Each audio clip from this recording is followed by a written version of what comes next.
Welcome to the Epically Geeky Show, episode number 138. I'm your host for the evening, Eugene Stevens. Tonight's opening question is, what viewpoint were you completely against that you've had a change of heart on? We're going to go with Chris. Chris, is there something that you just absolutely were against and maybe you tried or something changed and you were just like, no, I see the light. I see the other side of this.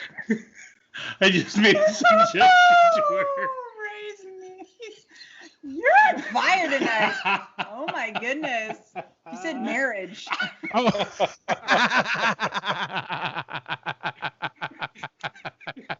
She signed a contract when she was 16 to say she'd never get married. I wrote out a piece of paper saying Kristen Amanda will never get married.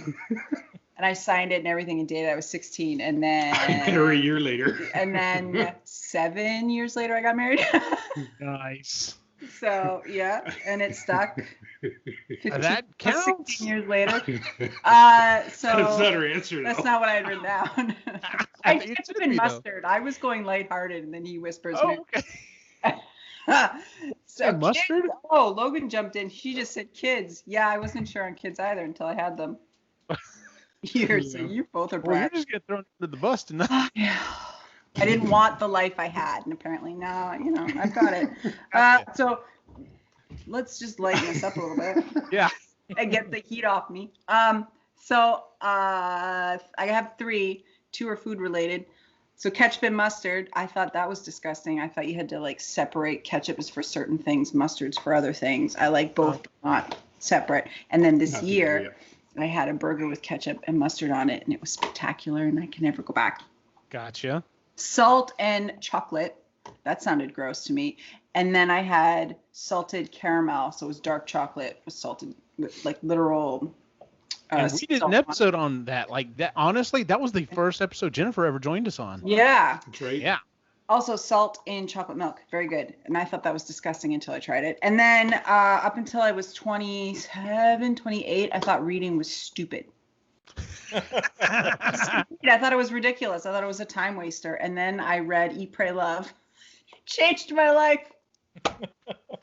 That is fantastic. Probably after that I read Twilight. So, that's where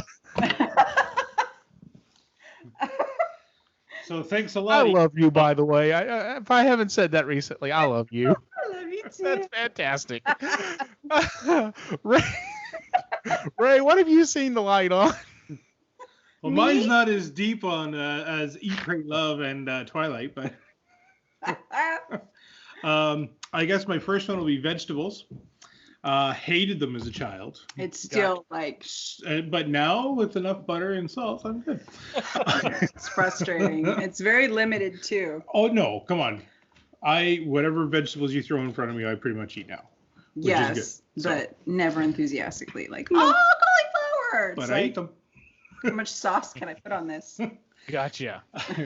And then the other one that's more of a one that I looked at really grossly was cheese and apples. I like a cheddar, really rich cheddar. Mm-hmm. Old ass sharp cheddar. Nice. Yeah. With a piece of apple, and it's so delicious. Gross. It's disgusting. I need to try that. Oh, it's so good. And then if you do it with apple pie, that's really good too. His dad does that. Yeah. You're turning into your father. It's okay. Oh no, it's not. He'll never. It's fine. But yeah, just having an apple and a piece of cheese is nice. Make sure it's a really nice sharp cheddar though. Mm. Gotcha. Yeah, because you don't want a mild cheddar for something like that. You want to be able to taste it. Because I have a feeling. Now, are we talking about a sweeter apple? Or are we talking more like a Granny Smith? Actually, the tartar, the better. Oh, okay. If it's tart with a piece of sharp cheddar, then it's nice. Really? You're Okay. Ramsay now. Yeah. Oh. I know. Hmm. But it can go with a sweet apple too. Doesn't really matter. It's just. Okay. What about you, Joseph? What have you gone to the other side of the fence for? I have 2. One is food related. So when I was a little kid, I would eat broccoli, but it usually had to be smothered in cheese or butter, salt, that kind of thing, right? But now I really enjoy just plain raw, straight off the stalk broccoli. I'll grab that as a snack, buy the little florets, and just kind of munch on them, and that's it's something that I do enjoy. Then I have one that I've kind of gone the opposite way, like that I loved when I was growing up, and now I despise as an adult. I used to really be into first-person shooters when I first started playing video games, and then now, no. RPGs, fantasy style, JRPGs, and Madden. Those are like the things I'll stick with. Those are the ones that dizzy. I can get dizzy from a first-person shooter. Yeah, I really, but they're boring too, right? Like it's the same thing, just rehashed over and over. But that's just my personal opinion. So I also kind of have this thing about, I understand that there is some skill involved in playing the game. I won't take that away from anyone, but I will also say, okay, cool, you're good at playing with 30 other people on a map, and you can do that. Try playing Dark Souls on hardcore and survive the first boss fight. Then we will talk. I can't do it. Or play the Battletoads video game. Yeah. So Yeah. they got it. Oh, yeah. Good luck. Yeah, that's ridiculous. I've got several. I probably could bring up the. I'm kind of right there with you with the first-person shooters. Like there was a period of time like that's Saturdays was for playing Call of Duty with like Cy and a couple other friends, and now I'm just like, I mean, they don't make me sick or anything, but I'm just like, man, I've run gun and killed enough things that I'm good now. Like there's other things I'd rather do. I was gonna say, and this didn't happen until I lost a bunch of the weight. Like spicy stuff. Like I had a partner at work that he used to he would sit, I don't know, maybe 6 to 10 feet away from me. It wasn't that far. His desk was pretty close to mine. And he would go get fried chicken, and he would put so much hot sauce on it that it burned my eyes. And I'm just like, Maurice, man, how can you eat that hot stuff? I couldn't do it, and I just didn't understand. Now that my tolerance for it has gone up, like I don't like it to burn as bad. I like that spicier flavor though. Case in point, earlier this week, my brother brought in some Carolina Reaper potato chips, and or no, not potato chips, but they were like Cheetos, and so they were covered in that, and they had some bite to them. Let me tell you, like it was one thing to eat one, but then you eat a couple of them, and you're like, okay, now the fire's building. It was not as hot as I thought they were going to be, but they had a good taste. Like I was like, man, I could see sitting down and eating a lot of these, drinking a crap ton of water with it, but eating a lot of these because they were pretty good. So yeah, it's one of those things that like I was just like, I never understood why people would eat such hot stuff, and it's not like and like I said, it got to a point in my life I was just like, no, okay, I got you. I understand. I'm not going to necessarily follow you down that path, but I'll meander a little bit and try a few things. So, so tonight's topic kind of goes along with that, and it's something that Ray threw out there. As you are listening to this, here's what's funny is we try to make these shows as compared to our previous podcast, we try to make these as evergreen as possible. I know we will reference things that are going on currently in the world, but for the most part, you can go back and listen to most of our older episodes and still get enjoyment out of it, and that's something we kind of shoot for. But as we are recording this, there's a lot of crap going on in the world. COVID is still happening. In fact, it's getting really bad in the U.S. again.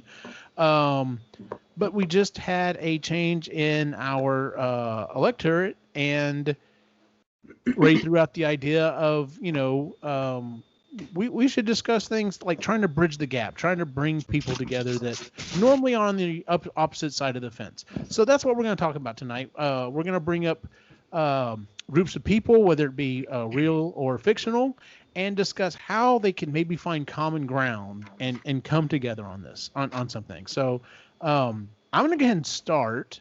The first one I'm going to throw out there is one of the ideas I had was, and that is Star Wars and Star Trek fans. Now, I find myself, I actually enjoy both. I particularly, now let me define this. I do read a lot of the Star Wars. I'm definitely more of a Star Wars person. I read, I've read a lot of the books. I've seen all the movies. I enjoy the TV shows and so on. Star Trek, I enjoy every other movie of the original series. I enjoyed TNG was probably the last time I was really into it, but I haven't really gotten to a lot of the other series, even though I've heard there are definitely some really good ones out there. But I do find myself, and not with any venom, but when people will ask me something or another or claim that I'm a Trekkie, I'm like kind of quick to say, no, I'm more of a Star Wars person. And for me, it's not so much that, oh, no, I would never be a Trek. Why would you ever consider me? It's not like that. It's more so of, I don't want you to go down the road of like naming off a bunch of Star Trek stuff and me going, I have no idea what you're talking about. So just trying to get that out there. But so any thoughts on how what's some common ground we could get these two groups of people together on? My first thought was, whereas like when we had just the original trilogy of Star Wars, it was like, well, at least all of our movies are good. Star Trek necessarily hasn't been able to say that.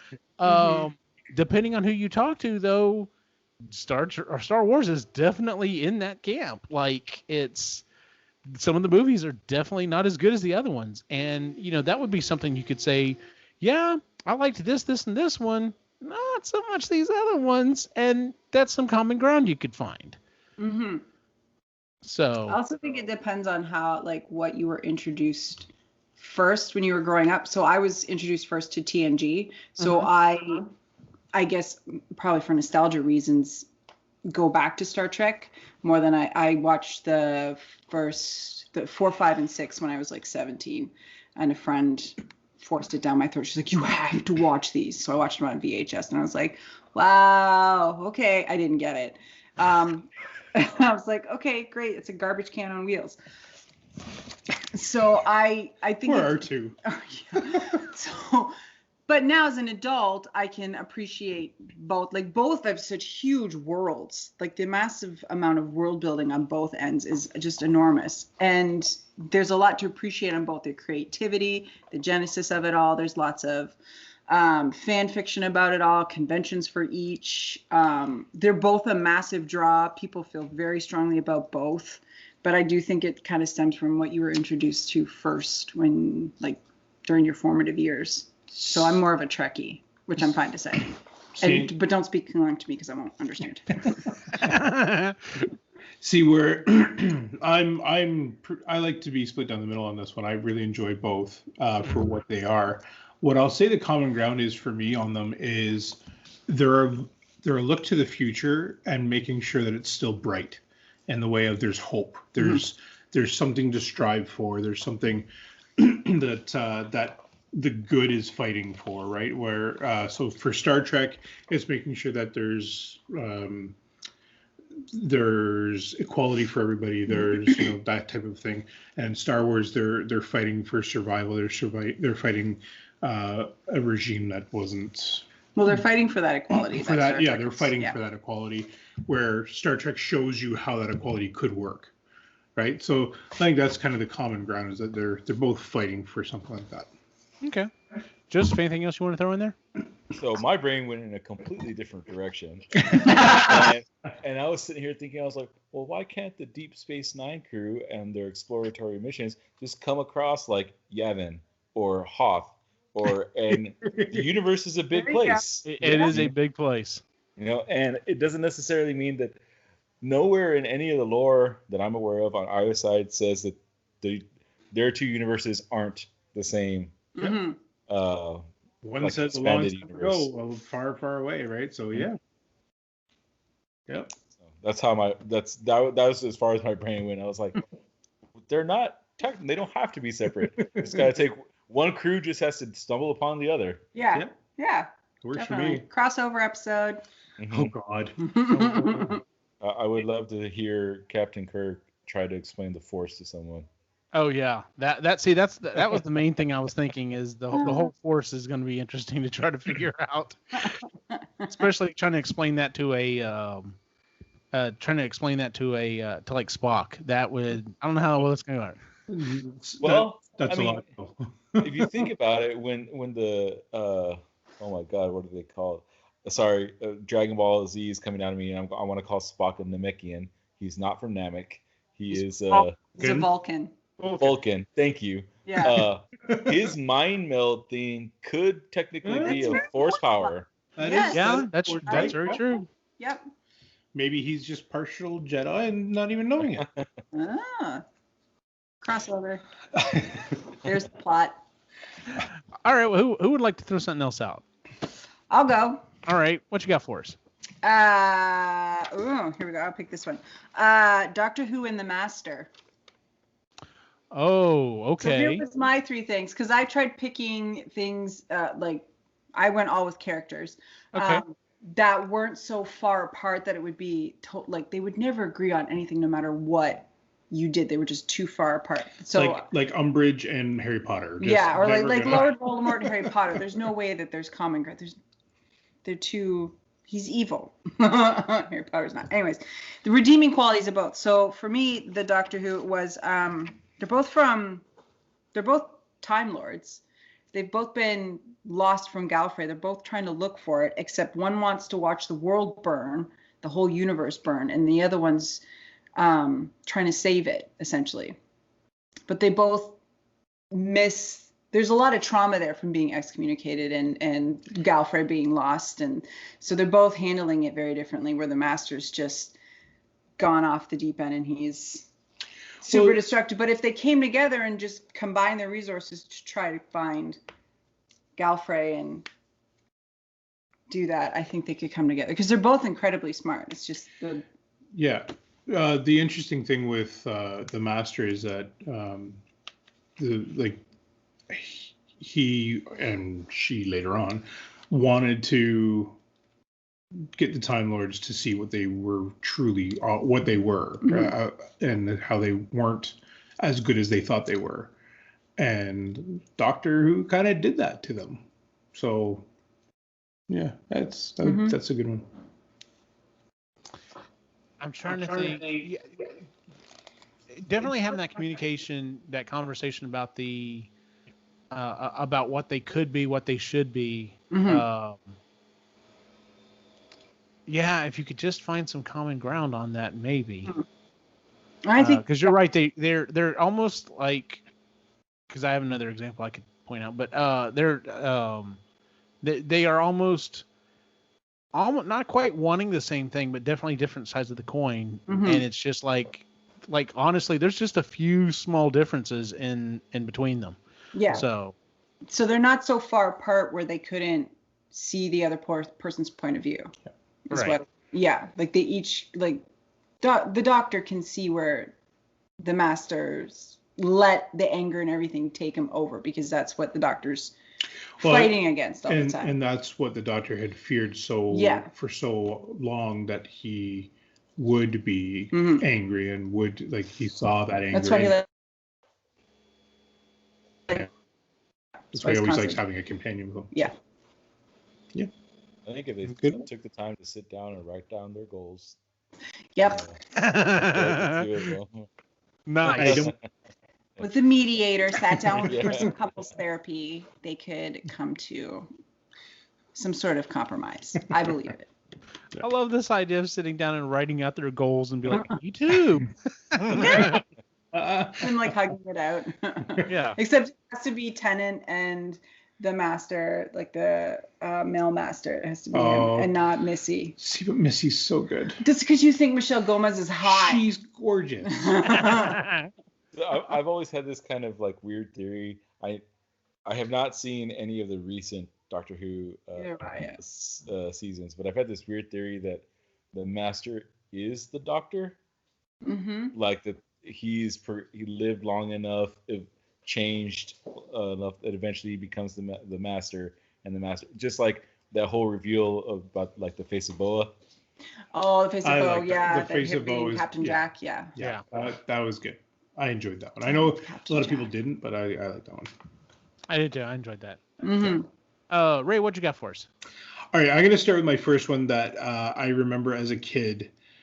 So I stuck with a lot of cartoon-based animated stuff. So the first one that I ever remember watching as a kid was in Reboot. It was in season 1. It was episode 11. It was Enzo's birthday, and they were all worried because Megabyte shows up, and like they're worried about him coming to destroy them all, and there's gonna be this huge big battle and stuff. And he pulls out a guitar and he starts playing, Just like shredding. and I remember like being my mind's just like losing it as I'm watching this, because Bob grabs Glitch, creates a guitar, and he jumps up on stage, and now they're battling each other with music, and they're having a good time. And at the end of it, Megabyte hands his guitar over to Enzo and is like, I've always wanted to do that.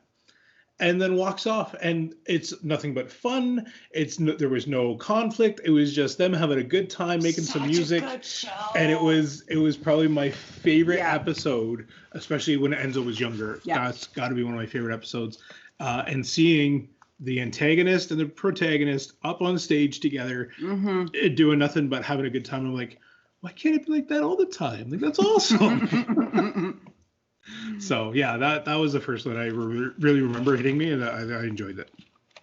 So music is the common ground on that one. Nice. Yeah, I remember watching the show. It was kind of spotty here because it was one of those shows that like they kind of would throw in down here, and it wasn't. It's almost like maybe something else fell through, and they're like, oh, this is good. Let's put this on instead. So it was kind of always hard to find down here. So there's a 3-minute clip that I'm going to send you on the back channel. Okay. It is that scene of them just playing, and I really enjoyed it. Yeah. Nice. Even Megabyte's minions, like he's got those two idiots. They're in the back playing drums, and I mean, nice. it's just everybody's having a good time. So. Such a good show. Yeah. So good. It was a good show. Yeah, it was a very good show. As he's taking a drink, Joseph. Yeah, so I kind of went all over the place. I had some cartoon ones, I had some movie ones, and then I had a real life one. I'm going to start with the real life one because I can talk about the difference and solve the problem at the same time. Okay. So it is Dallas Cowboys fans and other fans from the NFC East, because we all hate each other. However, when we're playing against each other, when the Eagles are playing the Giants, we want them both to lose. When the Eagles are playing the Redskins, we want them both to lose. When they're playing us, we want them to lose. But at the end of the day, you take all 4 teams, the Cowboys, the Giants, and the Redskins, all hate the Eagles the most. So that is our common ground. There you go. You got a common enemy. We have a common enemy. It was funny because going back to the election, Elena and I were watching CNN, and I forget which one of the commentators, newscasters, whatever, he gets his mask out, and he puts it's a Philadelphia Eagle mask, and I was like, boo, fuck that guy. I'm like, I don't want his vote on my side. Oh Lord. I almost went and that is a common thing that you could go with is well, at least we're not, I don't really care for you. We have different opinions on stuff, but at least we're not this guy. Yeah. And I was like, in the realm of Star Trek versus Star Wars, I was like, would it be like, well, at least we're not like Babylon 5 fans, because fuck those people. Along that same line, back in, was it 2007, I think it was, when the New England Patriots went undefeated and faced the Giants in the Super Bowl, everybody hates the Giants in the NFC East, like we all do. But for those 3 hours, we wanted them to beat the Patriots, and we were all Giants fans because it was like just bring them down, So that's where you can find some. But it's weird, like this whole like tribal attitude that we take towards sports teams, So that happens in Canada. It's hilarious because in the NHL, right, we've got quite a few teams. There's like 6 teams up here for the NHL, and whenever it's the playoffs, if there's a Canadian team left, they always say that it's Canada's team. Yeah. And then there's a bunch of us that are like, no. It's not, because if it's the Montreal Canadiens, I'm not cheering for them. Anybody else but them. I'll cheer for Boston before I cheer for Montreal. So it's Nice. Sports bring out weird Oh, things. it's so weird. It does, but you know what? That can become the common ground, and that can become that itself is something that It's a beautiful thing. it can be. Yeah. But it's funny though, like you can meet someone that you've never met before in your life, find out they're a fan of the sport, Yeah. and be cool. And as long as they're not a fan of one of your rivals, they're still cool. Yes. Yeah. But you know what? Even if they're like if it's a brand new person, you've never met them before, and they're a fan of whatever because they're from that city. Yeah. Then you can jab each other without it being like harmful. It's still fun. It's still so yeah. It's I will say that on the Eagles thing, most Eagles fans, I definitely do not get along with whatsoever. But I don't have anything wrong with people from Philadelphia, I guess. See, so there could be something there. Yeah. See, but my hatred towards them is grounded in something that is much more than just the football team. It was them almost ruining sports for me when I was a little kid. Oh, that might do it. Yeah. I think. I'm gonna go ahead and jump in here with my next one. I had this was kind of one of my extra ones, but I'm gonna throw it out there anyway, just because kind of talking about characters being on the opposite side of the coin. And honestly, the best example of this is the newest version of the Transformers War for Cybertron series that's on Netflix. There's a specific episode where Ultra Magnus goes to Megatron and is basically like, we've got to end the war. I don't think the Autobots can win, but we have to end the war because everyone's going to end up dying in it. And they specifically, he has a confrontation with Optimus Prime. He's like, Prime's like, Megatron wants nothing but to rule the planet. And he's like, Prime, you are just as bad as Megatron is. The only difference is he thinks he should rule, and you're, come hell or high water that we're going to have a republic, and you are the same side you are on opposite sides of the coin in that you have these strong beliefs that, popular role versus, an author, role, but you're both willing to destroy the entire planet to get it. And it's like, and I was just like, man, I really like this take on this idea. Granted, Optimus Prime's still one of my favorite characters of all time. But it's just like, and he keeps trying to tell him, he's like, yes. And he goes through these moments in the show where he's just like, am I doing the right thing? Am I leading us down to a path that is just going to be the destruction of everybody? And of course, most of them are like, yes, maybe, but it's worth fighting for.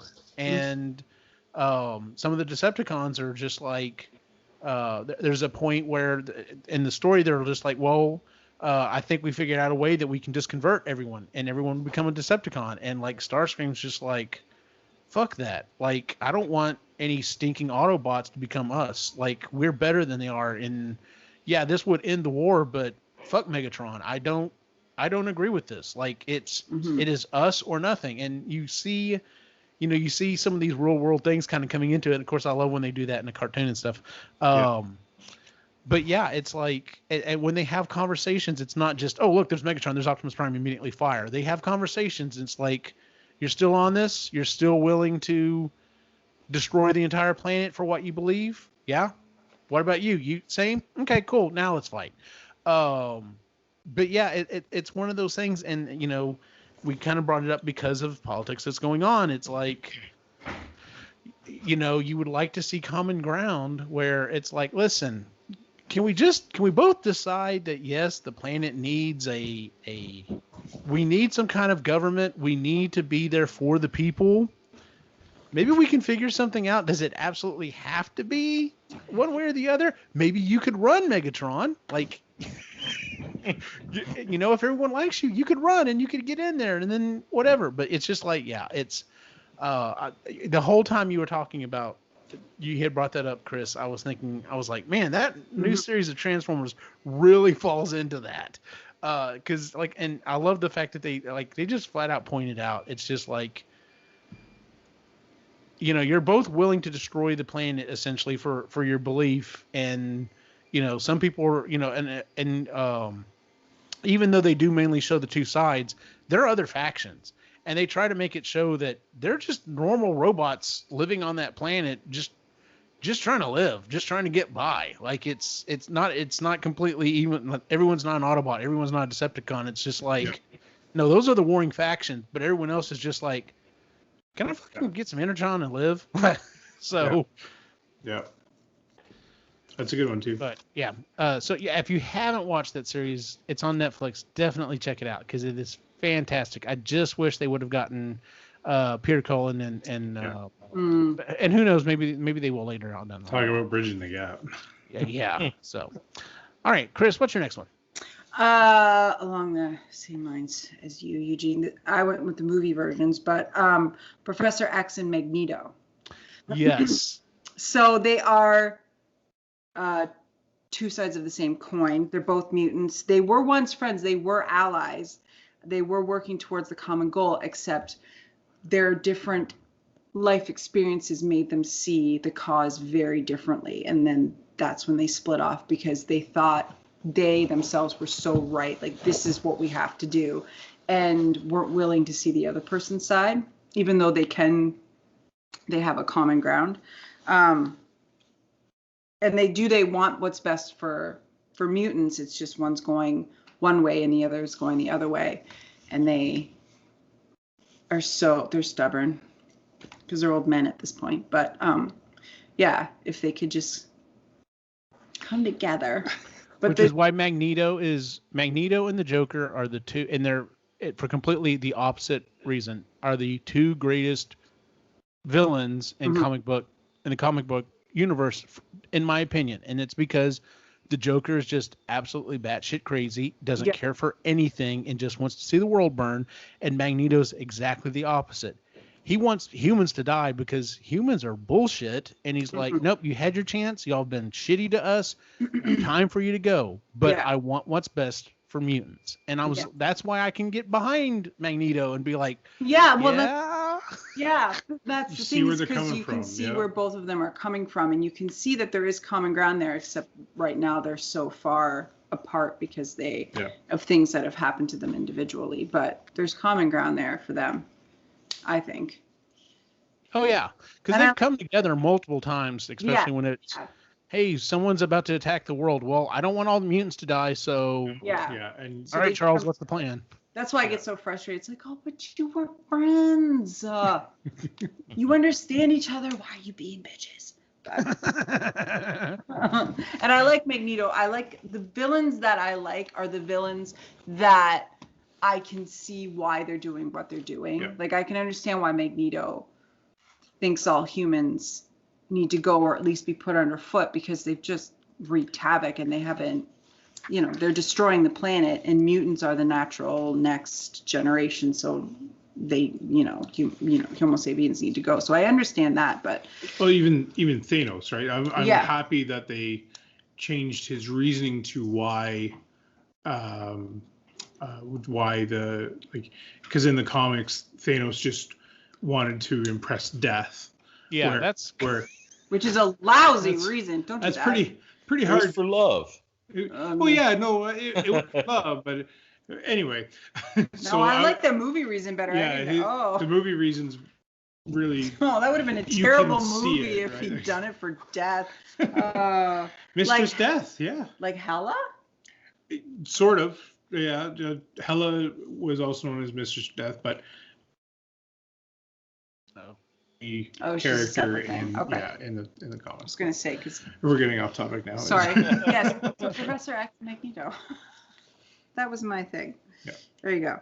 That's a good one. Mm-hmm. Yeah, and like I said, and very seriously, that's why the Joker and Magneto are my two favorite villains. And like I said, it's completely different reasons, because the Joker's just literally insane, and Magneto is like, no, I want to do what's. That's why the idea of having like Doctor Doom being one of the next big bads in the Marvel Universe would be so exciting, because yeah, he's got a big beef with the Fantastic Four, but on the side he's like, no, I kind of have this country I'm looking out for, and I'm really trying to keep the people alive and do what's best for them. Y'all don't agree with what I'm doing, but and they support him too. And that's the thing is, yeah, like when they're like, hey, y'all are liberated, they're like, we didn't want y'all to do that. Like, nope. Why did y'all go and do that? Like, we were okay. Yeah. Yeah. So, what's your next one, Ray? So I went with the Care Bears and No Heart. And nice.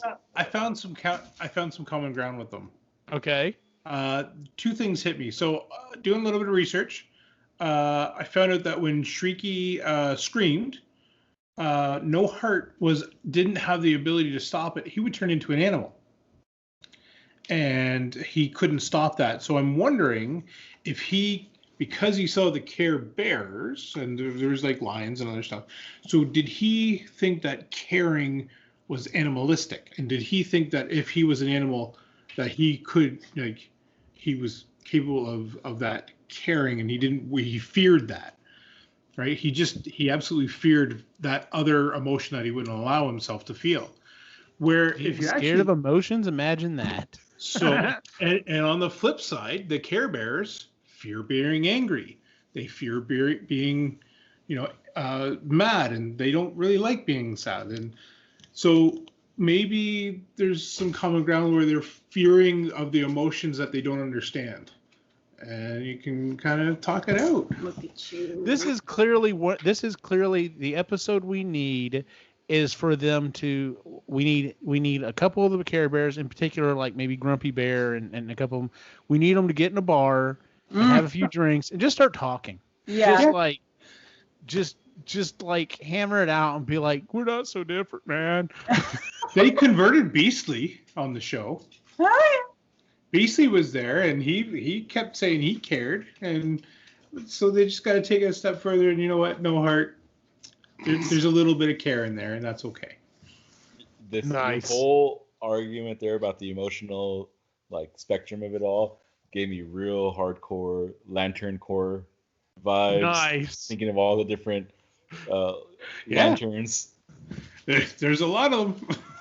Mm-hmm. Just the next phase. I never would have compared the Lantern Corps to the Care Bears, but now that you've said it, I can't make that connection. You're welcome. We have just introduced a whole new T-shirt line. I know, right? That would actually be fantastic to pick the different ones to do the different colors. Got to figure out how to do that mashup. Writing that down, because that is something we're going to have to do in the future. Yeah.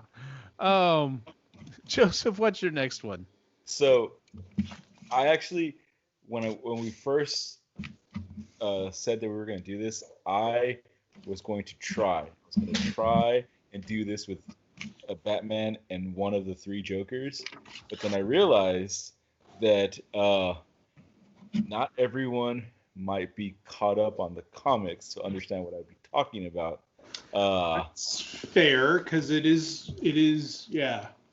Okay. So I scrapped that idea, but I do think that's something would be interesting to talk about, because in the comic there is sort of a resolution. But really? Yes. But what I eventually settled on was the Ninja Turtles and the Shredder. Oh, interesting. Okay. I've got the next one. Yeah. So the Ninja Turtles and the Shredder, specifically a united front against Krang and his army. Absolutely. Okay. You know, because even now, like if y'all are read or are caught up with the Turtles comic, they need the help because it has taken a very drastic turn and it is very dark. So I think uniting with the Foot to stop Krang and his invasion would be a good thing. And it's more of a enemy of my enemy kind of thing. Yeah. As my Right. friend. Yep. Yeah. Because I don't know that they could ever find a true like coexistence common ground. No. See, so I took this a different way, and I'm taking this can't remember the episode that we did, but we had to. I think Shredder's just a misunderstood character. Okay. He is trying to take care of his own. Oh, it's the whole Book Point thing. He is Robin Hood. He's a modern day Robin Hood. He is stealing from corporations and he's giving it to his kids that have nothing, and he's just trying to help them out. And he's teaching them the only way that they know how to survive in this world. So if he could show the Turtles that all it's really about is caring about these kids, maybe there's some common ground there. That's big old stretch. That's what I think. I can definitely see them teaming up against Krang. Yeah, I can see the Krang thing. Now yours. The other might take a little more work, but I'm just saying. I think he's a misunderstood character. gotcha. Let's see here. The next one I had, I mainly meant real world. This one is interesting because it's this affects me every single day of the week. Well, at least at my job. Mac versus PC. All right. So I'm gonna be real serious with you. Yeah, Macs are more expensive, generally speaking. Granted, at my job, when we are purchasing computers, there used to be years ago a serious conversation of why would you buy the Mac because it's about $1,000 a piece when you can get a Dell for $700. My school district that I work for specifically goes with Dells or specifically goes with Macs. And I think that's why I still have an issue because way back when Dell was a great product, I used to recommend people get Dells. They were like, they held up. Mm-hmm. That is not the case. Their current cases, I feel like if I put enough pressure on it, I could put my finger through. The plastic is super cheap. So I think my biggest problem is with when I say PC is specifically Dells, because even on the price thing, like the current laptops that we purchase, if I go in and say, hey, I need to buy laptops or even desktops, all-in-one computers, they're about the same price. Like the price difference has gone away. And I do have some people who are interested in converting from one to the other, and they're like, well, what's the difference between Mac and PC? And there's still a lot of people that don't understand. They're like, well, what about Office? I'm like, no, Office is the same on both of them. And Chrome is the same. I'm like, to be honest with you, there are a few specific things you still need a PC for, and there's a few specific things you need a Mac for. But for the most part, like, they are very similar. They act very similar. I think like I said, my hang up and the reason I still make PC jokes is because someone will come in and be like, well, I've got a problem with my computer. Well, which do you have, a Mac or a Windows? Oh, it's a Windows. Well, that's why you have a problem. It's not necessarily Windows. It's because of the garbage computers that they're running on. Because I know people who have like an Avis or I want to say Samsung, but like, they have like, a different computer and they're like, no, it was great. I don't seem to have a problem with it. And so I'm just like, I really think it's the fact that because because of my work, I'm so tainted. But like, quite literally, we were just life cycled. All of our staff members were life cycled with either Macs or Windows, and I've already had 5 teachers bring back their laptops, and I've had to put them in for repair because most of them were, when I try to use the camera, it's fuzzy, and it's because Dell used a very cheap adhesive, and the frame on the top of the screen was pulling away just enough it unfocuses the camera. If you put your finger next to it and you push down, the camera comes back in focus. That's not a Windows issue. That's a cheap ass Dell issue. So, like I said, I still do kind of make those. I do still make those jokes, but to be quite honest with you, like, most people can go in between a Mac and a PC and be perfectly fine. And it's just like, what's the why? And this kind of comes down to the whole thing. Like, if you don't like the one over the other, that's fine. Don't use it. Like, yeah. But when it really comes down to it, like, most stuff is in the cloud now anyway. Like, Office is the same on both. You can run Chrome and stuff on both. You can play most games on both. It's just, there's a few specific things, but other than that, like, yeah. Stop your bitching. Just get you a computer and do work or have fun or do whatever you want to do with it. But I know that's never going to happen. There's always going to be that riff. And I'm just like, if you would seriously take like 5 minutes and go play with the other one, you'd be like, wow, this is a lot like the other one. Yeah, because they looked at it and went, I like this. I'm going to steal this and incorporate this. I mean, Apple's been doing it forever. Windows has been doing it forever. It's just like, whatever seems to work on the other one, let's incorporate that now. So, yep. Anyway, anything anyone want to add to that one? I miss those commercials. I do miss the commercials. I love John Hodgman. Some of the books that he's written are really funny. He kind of got really far in the last one that he did. I think it's called That Is All. Like, there was more information than you require, even more information I think than you require. And then the third one was That Is All. Like, that is all the information that you require. So, but pretty funny. Definitely, if you haven't listened to his books or read his books, go check them out sometime. So, Chris. Okay, so this is my last one. It's a book. Harry Potter and Draco Malfoy.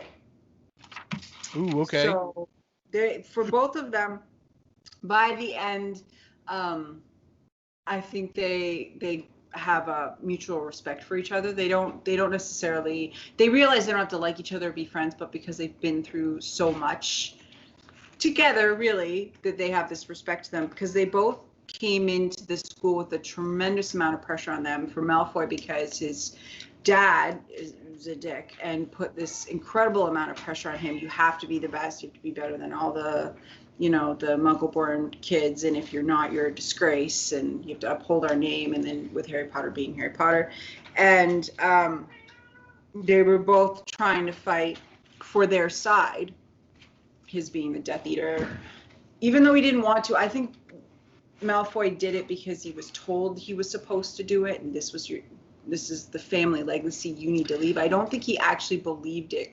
Like, the older he got, he had less and less faith in what his parents were saying to him, especially after the 5th book. Well, they're both living up to a huge expectation. Yeah. They're like, I can imagine them sitting at a bar talking to each other. Yeah.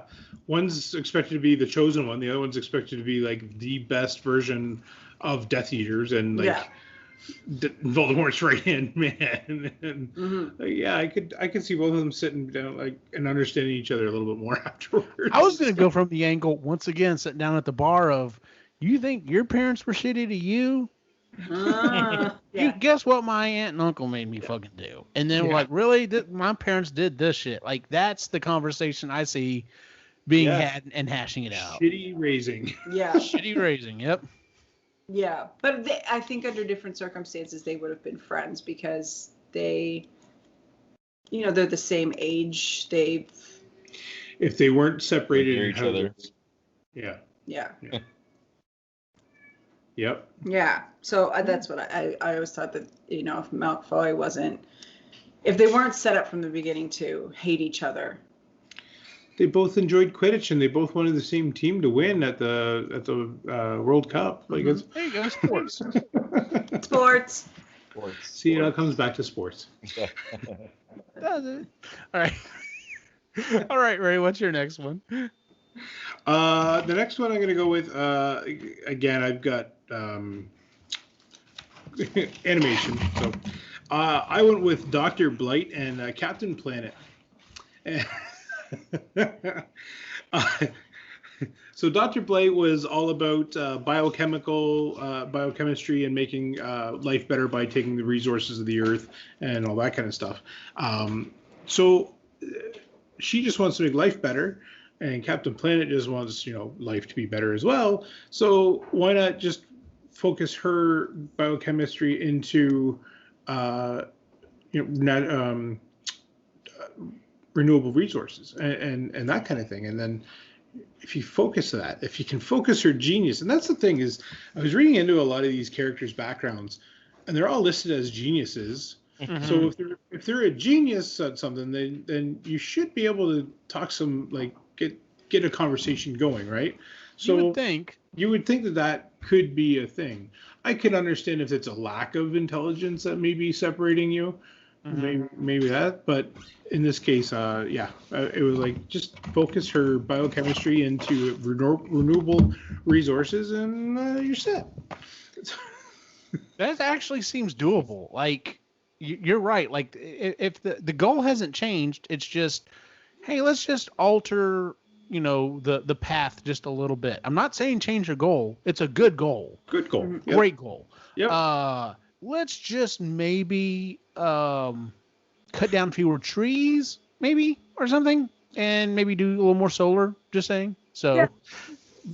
Look at, and that's a perfect example. Okay, so biochemistry, look at what the leaf is doing to translate that into energy and replicate that on a different scale and in a different form. And if you can use that to create your energy, like, you're laughing, right? So yeah.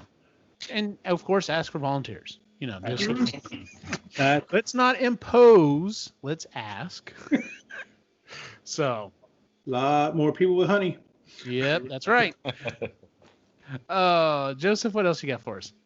So the last one I came up with was just a kind of general topic on some of the stuff we've already talked about, but Marvel and DC people.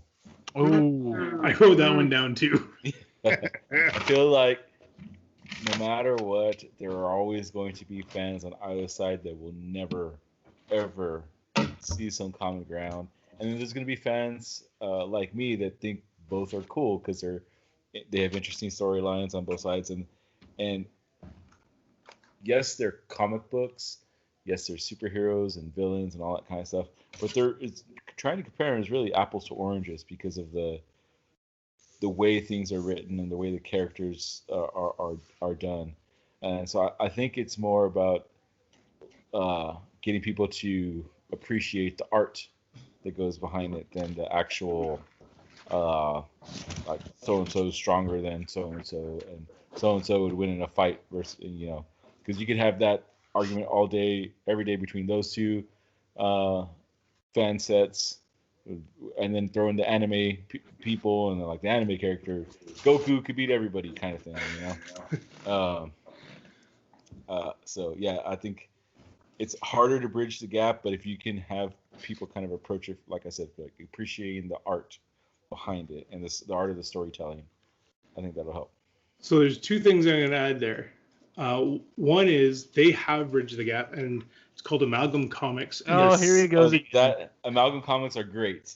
Some of my favorites. Yes. The second one was, did you see the shade that Marvel threw at DC recently? No. So maybe. Marvel has introduced a new character that destroys universes. So multiple universes. So you know how we've got these multi-universes and stuff. So they've introduced a character that actually destroys all of them. And that's his whole thing. And they actually said his last one was this universe, and they described DC. I was like, oh, I like that. Nice. It was good. So I mean, yeah. Given the fact that, like, if you really look at the catalog of characters on both sides, there are duplicates of. Oh yeah. Oh, they copied, straight out copied each other on a lot of them. You know, I mean, Deadpool was Deathstroke, a satire of Deathstroke. Yeah. You know. Yeah. Yeah, there's a lot of characters where it's like, that's just this one. Yeah. So. Maybe change one or two little things, and that's about it. Yeah. So no, I agree that's definitely, if you wanted to try to bring people together, that would be the way to do it. Would be to be, well, let's not necessarily look at the storylines. Let's look at the storytelling, or the craft of it. Let's look at the art, because it doesn't matter if you like Marvel or DC. Like, there's some badass artists out there, and you're just like, no, that was. Yeah, I'm clearly a Marvel guy, but that's a fucking fantastic cover for Batman. Like, that shit looks awesome. So, yeah, that would definitely be a way to go. Because that's the other thing. There are some artists that have done these long runs and tend to stay with one company. But, hell, even Stan Lee wrote for DC for a while. Like, it's like Mr. Marvel himself wrote for DC for a while. And everyone's excited about it because they're like, well, let's see what he can do on this side. And it's like, focus on the artistry of it, because when it comes down to it, that's probably the coolest part of it. Yeah, we love the stories, but it's the artistry that brings those stories to life. So, and if you think about it, some of the most recognizable characters across all mediums come from those two franchises. You know, Mm-hmm. Everyone fucking knows who Spider-Man is. Everyone fucking knows who Batman is. Like, you don't. Superman. And honestly, those two that I just picked, those are the ones we keep bitching about because they feel like, oh, well, we need to talk about the order. No, everyone fucking knows how we got Spider-Man. Everyone knows how we got Batman. Very similar in the way we don't need to hear it anymore. Let's just go. Yeah. No more origin stories, please. Yeah, we don't need an origin story for those two guys anymore. We're good. Everybody knows this shit at this point. You know what would be an ultimate, like, troll on all Marvel fans would be if they incorporate all three Spider-Man into the next Spider-Man movie. If they do the origins for all three of them within the movie, so you just see Uncle Ben die 3 times. Oh my god! I kind of want to see that just because of the way they brushed over it in Into the Spider-Verse. Or Into the Spider-Verse, yeah. Yeah. So, because that was fantastic. I enjoyed Into the Spider-Verse. They touched on that. All right, let's just do this one more time. Yes. That was one of my favorite parts was, but God, that movie was so good. That movie was so good. Yeah. That's just like Sony. This is what we want here, right here, dude. Yeah. So, speaking of the art, God, the art in that movie was fantastic. The visuals were just like they had to rewrite a bunch of software to do that. And the soundtrack too. The soundtrack was amazing. Yeah. Yep.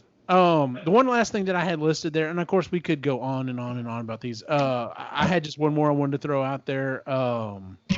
And I'm gonna try to troll it a little bit. Xbox and PlayStation people. I had a PlayStation 2. I loved it. It was a great console. I never had an Xbox One. For whatever reason, when the next generation hit, I went with the 360, and I think it's because I had more friends playing on the 360. Now, granted, the PlayStation 3 had the whole Sony hack thing, which was a debacle. I mean, that was horrible for them. But yeah, they've kind of gone back and forth as to who's kind of got the better idea on the ways on kind of how to go with things or whatever. So, and Cy, our buddy Cy keeps constantly dealing with this. It's anytime he says anything that's even slightly negative to whichever one, he's immediately accused of being a fanboy of the other one. To the point, even when he's like all hyped up about this retro console, they're like, it's crazy. Some of the gamers are just insane on YouTube. But I'm just like, part of me is just like, hey, just don't worry about it. Just play the games you want to play and just go get a Switch and just everyone have fun.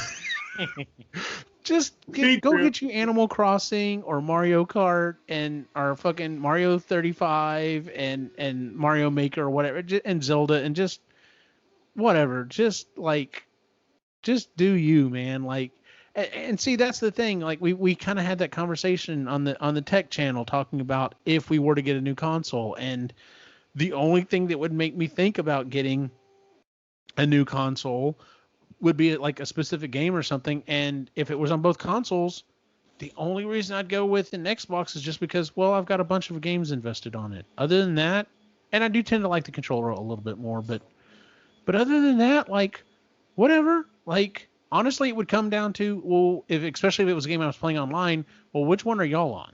Because that's the big thing is which one are you on? Because if you're buying it to play solo, whatever. If you're buying it to play with your friends, you of course go with whichever one your friends are on. So yeah. Um, I'm struggling with that still. Like I shout out to you guys because I have played PlayStation. I had a PS1, PS2, jumped to 360 because that's where my buddies were, and then we didn't really play a lot, so I went back to the PlayStation. We had a PS3, and then got talked back into the Xbox One because other people were online, so I jumped back online. Had some fun with that. I still got the Xbox One. But man, does that Miles Morales game look like a lot of fun. And it's only on PlayStation, so I miss playing the Spider-Man games. Yeah, it's... I will never... I am a PlayStation fanboy to my core. And but more because of like what you said, Eugene. I don't play online multiplayer games. Super Mario 35 is the most I've done. You know, so Same. like the Miles Morales game, and then if you buy the deluxe version, it's gonna come with the Spider-Man PS4. You know, so you'll have the entire expanded game. You know, the new God of War, the new Horizon Zero Dawn, Final Fantasy. Like I could just sit here and list. Regardless of what you think of the systems, Sony is winning the exclusive title. They are. Yeah, and that's what's really drawn me towards going back to a PlayStation because those are the games that I grew up with, that I loved, and I really had a good time with, like Final Fantasy and God of War. That was such a great game when it first came out. So did you ever play the one for PS4? No. Oh man, if you liked any of the first three, the PS4 game will make it. It would be like playing. Oh God, what would be a really good example? It'd be like playing the first time playing a video game, and then you're playing Pong on a TV with a broken screen. That is how much better this new God, like the storyline and all that kind of stuff, and that's cool. Combat, everything. Yeah. Damn it. So I'll tell you what, Ray. If Elaine and I end up there, I'm buying a PS5 no matter what. So if you're on the fence, you play a couple games there, and we'll see. We'll make it up. So, but yeah, it's just like, you know, and like I said, our buddy Cy goes through this constantly. He's just like, just buy the system you want to play on and just shut up. Like, or talk awesome about the game that you're playing and enjoy it, but don't feel like you have to beat anyone else down because you're not getting a paycheck from either company. Like Sony and Microsoft are not sending you extra money for browbeating the other one. Like they want your money. That's all it boils down to. Mm-hmm. As long as you're giving them money, they don't care. My brother-in-law, he's an Xbox guy, and we used to kind of take jabs at each other, but like the older we've gotten, he games completely different than I do. He is an online, you know, Fortnite, PUBG, Call of Duty, all those kind of things, and I'm not. So there's the consoles that we have work for the style of games we play. Right. And see, I used to be a gamer. I'll be honest with you. I definitely have fallen into that level of quote unquote casual gamer. So I've got an Xbox One. I got it because I thought there were some games on there I was going to play, and I just never did. And I play my Switch more than anything else. And for casual gaming, it's fantastic. I love the games that are on it. So, Ray, is there anything else you wanted to throw out there? I know Chris said you didn't have any more.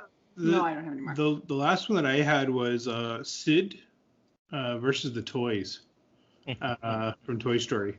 Oh Lord. There's some common ground here. Really? Yeah. It's called imagination, man. Oh God. Come on, look. So the toys are all about having fun with kids, and and if Sid actually knew that these things were alive, and like you saw how horrified he was when he was terrified when these things came to life. So, and actually, there's actually a redemption story in Toy Story 3 and Toy Story 2, where he's the garbage man, and he's actually put some of the toys that he found in the garbage up on the grill of and the dashboard and the stuff of the garbage truck. So he saved them in the way so that they can still have fun and they're still free rather than rotting into a, so there's a redemption story there. And I'm just thinking, look at how creative he was when he created those toys. He created some really interesting toys that were out of bits and parts of other toys. So it's imagination, man. He's got imagination. That's a need of therapy, honey. I was gonna say, but watching your buddy get ripped apart and combined with something else would kind of sour me on that. I don't know if I'm gonna quite follow you down the road on this one. That's just saying that I think if he could sit down and talk with them and actually figure it all out, they'd be all right. You're a beautiful man. I like your outlook on life. There's good in everyone. I'm trying. Good on you, man. Joseph, was there anything else you wanted to throw out there? No. I think all right. Yeah. Well, that is our episode for the month, ladies and gentlemen. Let's go ahead and move on to our picks and pans. Would anyone like to go first? Sure. All right, Ray. What is a pick and or pan? I gotta steal Mandalorian because I've been enjoying season 2 so far. Mm-hmm. That's been. I think one of the hardest parts for me this whole COVID thing was no new content for so long, and I really want Marvel and DC to just drop the Black Widow on Disney Plus, and I'll pay the $30. I don't care. I just want them to start continuing the story. Be cheaper than what I would have paid probably at the movie theater, or about the same. Yeah, so I would do that. They're not going to do it, and of course I want to watch that in the theater, but at the same time it's like I just want to see this new stuff. So because this week we would have seen Eternals, it would have been released. So Wonder Woman would have come out last week. Yeah. So I'm really want some new content. So I'm glad Mandalorian's on has been released now. I can't wait for WandaVision. It's coming out later this year. So looking forward to that kind of stuff. So the other thing is we are prepped for winter before normally it hits, which is nice.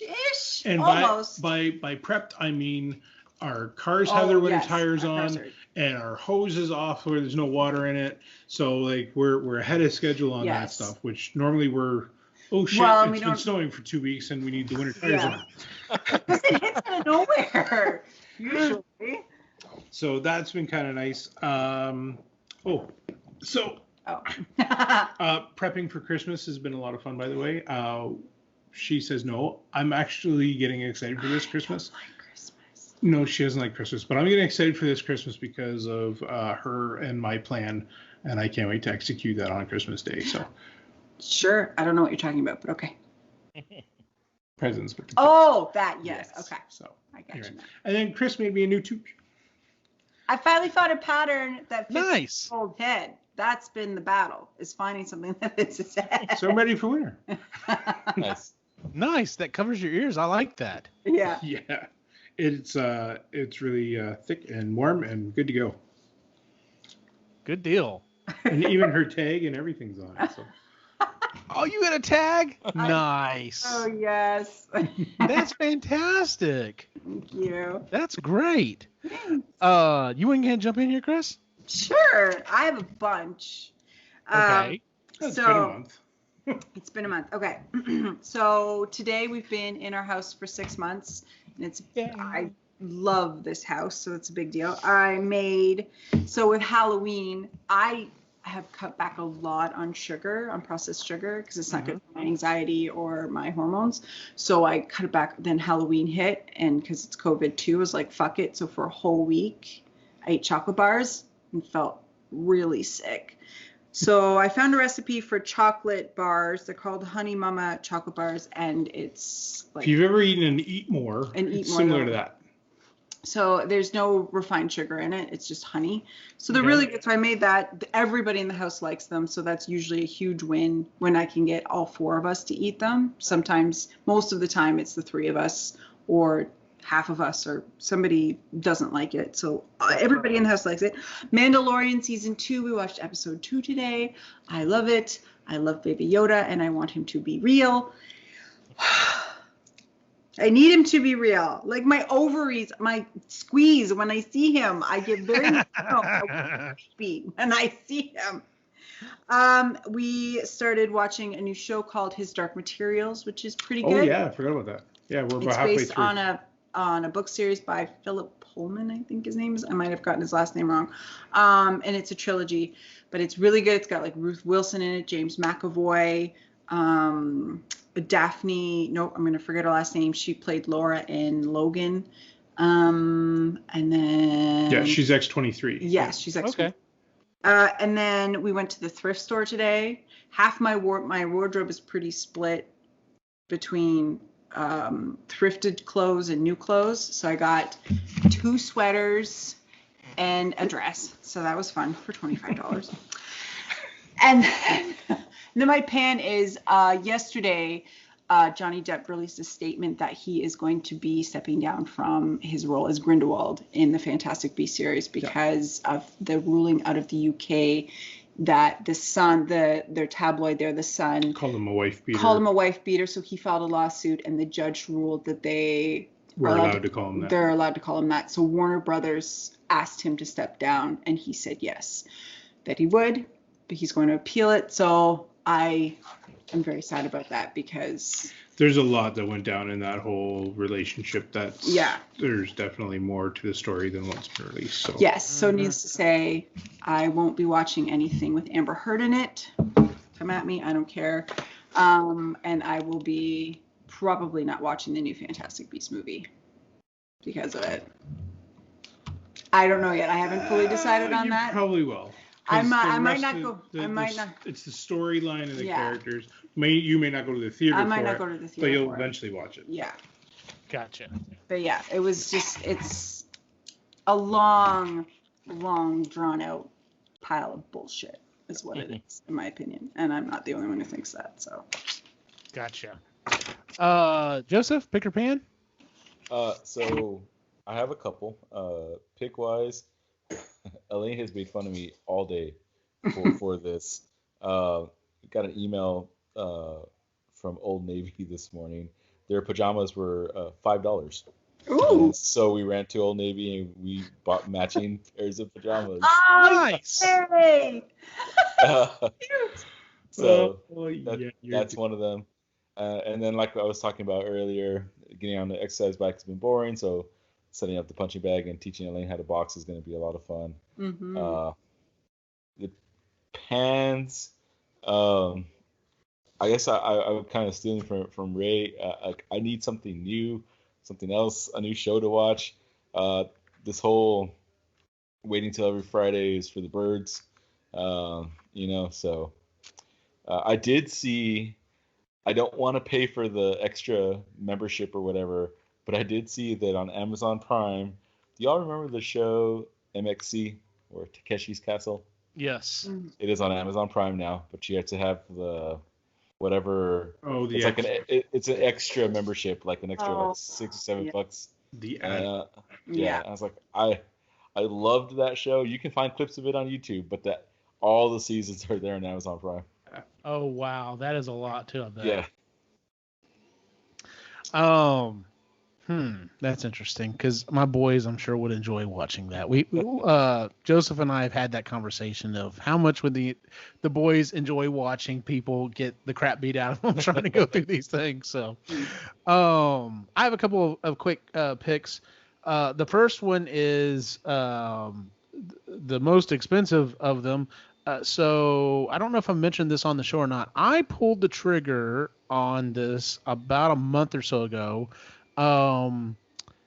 I have started. There's a company called Eagle Moss. They have a different name, I think, in either the UK or in Canada. But I know you can get the stuff there as well. Anyway, they sell high-end collectibles, and one of the things that they have is a builders club, and you can build like super detailed models, and what you do is every month they send you a package that has parts in it, and you follow these really super detailed instructions on how to do it. And I started building the Ecto 1 from Ghostbusters, and it's running me about $60 a month, so it's not too bad, but I mean it's still a nice little hefty chunk of money. And it's going to take months and months and months. So by the time it's all done, it's going to cost me probably a couple $1,000s, or at least over $1,000. But I will have this 3-foot Ecto, and it will have lights and sound, and it will be absolutely fantastic. And they send you some extra stuff from time to time. And like if you're watching the video version, I'm holding up. It's pretty thin metal, and of course I can't really use it, but it's literally a replica of the license plate from the Ecto, and it looks fantastic. I can't wait to hang that on the wall. They also have a DeLorean, and go look up Eagle Moss DeLorean, or go look up Eagle Moss Ecto 1, and you can find tons of build videos. In fact, Adam Savage is doing a build video on the Ecto, but he's taking the time to paint his as he's going along. So like, whereas I'll go ahead and pull it out here real quick. So as like the motor that I'm currently showing, and this thing is huge, and it's heavy as hell. Whereas my motor is going to look brand new and nice and shiny, and it's blue and black and silver and stuff. His actually looks like a working motor. Like it's black, it's dingy. It looks, but that's Adam Savage. Like he's fucking fantastic at that stuff. True, man. Yeah. Yeah. So if you ever get a chance, go look up Tested, and you can look at the videos that he's done on that. My second one is, if you are a fan of Rick and Morty, there's a series on Hulu called Solar Opposites. Oh, that's a great show. And it is very much of the vein of Rick and Morty. You can tell, what's his name? Not, is it Justin Ryland? Is it Roland? One of the two guys. You can definitely tell it's him going off the deep end without kind of being pulled back as much, because some of the stuff that they're coming up with is just insane. But it's fun. It's a fun show. If you have access to Hulu, check it out. It's about these 4 aliens that land on Earth. 5 technically, including the baby, and it's just them trying to get used to Earth situations or whatever, and it's funny as hell. Definitely not for the kids though. And speaking not for the kids, so last night I have AT&T as my phone service, and as a result, I have access to HBO Plus or HBO Max, which I finally got logged into, and I watched a few things on it, and they have started moving all of the Warner Brothers / DC stuff on there. So last night, after the kids went to bed and Christy was tired, so she started going to bed, I pulled out the laptop and I was working on my Ecto, and I fired up this little series called Harley Quinn. Oh my God, it is fantastic. Oh, yeah. It is definitely not for the kids. Like, number one, there's a ton of gore. They are throwing the F-bomb constantly. It is very raunchy, but it is also, the characterizations are hilarious. Like, so the core idea of it is the Joker has, promised Harley, I'll get you out of Arkham, and she's finally coming to the realization over the series that the Joker's not good for her, so she's going to go out and be her own woman. So like she sets her sights on getting into the Legion of Doom. But the characterization of some of them are just hilarious. Like Bane is just talks like this, and he's an idiot, and it's so funny. if you have not watched the Harley Quinn series and you like playing in that version of the DC universe, it's fantastic.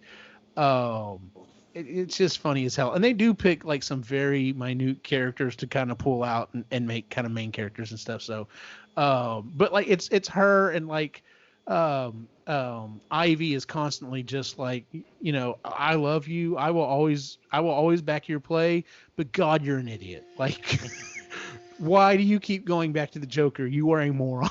Yeah.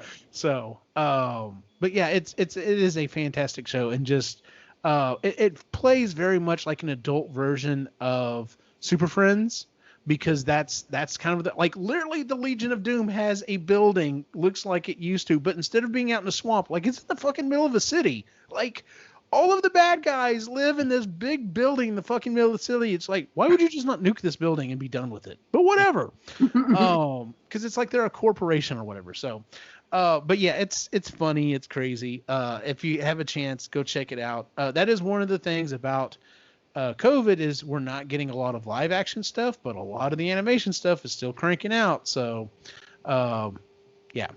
All right. Well, that is our show for the month, ladies and gentlemen. If you would please give us a 5-star rating on iTunes, Google, Stitcher. I mean, we're pretty much everywhere you can find a podcast. We'd love to hear it. Also, check out our other shows. We have the Marginally Geeky show. We kind of skipped this last month because a couple of our members were having a hard time. We've had a lot of stuff going on. Yes. Had a hard time trying to finish the last book. It's an important book because we've had the author on. We wanted to make sure everyone got a chance to read it. So we should be recording that, I think, next week, and that is we're going to be reading the Bobiverse book 4, Heaven's River. So if you're into books, check out our Marginally Geeky show. If you are a creative type, check out our Creatively Geeky show, where we talk about making things, like the ups and downs, what we're, just kind of the creative process. And then, of course, we have Sustainably Geeky. That is Jennifer's primary show, where her and Chris do some really good interviews with. I still don't know how she gets some of the people she's gotten. No, I don't know how either. There's been some big people, and we did a show on Wednesday. Mm-hmm. Yeah. And yeah, so if you want to learn more about becoming a sustainable, eco-friendly person, that's definitely the show for you. So, and of course, you can find us at Epically Geeky on Facebook, Instagram, and Twitter. Ray, where can we find you online? Someday you'll see another show of procrastinators too. So yes, that's true. Maybe after this new was it an Amiga console launches, maybe that'll happen. So. It'll happen next year. There you go. Yeah, we'll commit to next year. That works. Other than that, look me up on Instagram, The Reluctant Yeti. Haven't posted a ton today, although I posted somebody's brand new meme that was created today, so that was fun. Yeah, go take a look at that, and yeah, good deal. Chris, where can we find you online? You can find me here on Marginally Geeky, which I'm almost in the book. I think I have like 4 or 5 more hours to go, so I'll be ready by next week. On nice. Creatively Geeky and Sustainably Geeky, we just did a show on Wednesday with 2 wonderful people who have actually were fans of the show and asked to be on. So we were sort of doing this dual podcasting, which was pretty cool. Wow, that's cool. Yeah, it was very awesome. And then on Instagram at Witchy Time Traveler. It's a private account, but you never know. I might accept the request. So I might let you in my life. I might. Joseph, where can we find you online? On all the places, just Google my name. I'm the only one that exists, so I'm easy to find. Good deal. And as always, you can follow my individual wacky adventure online at Optimus Gene on Facebook, Instagram, and Twitter. For everyone on the site, have a good night.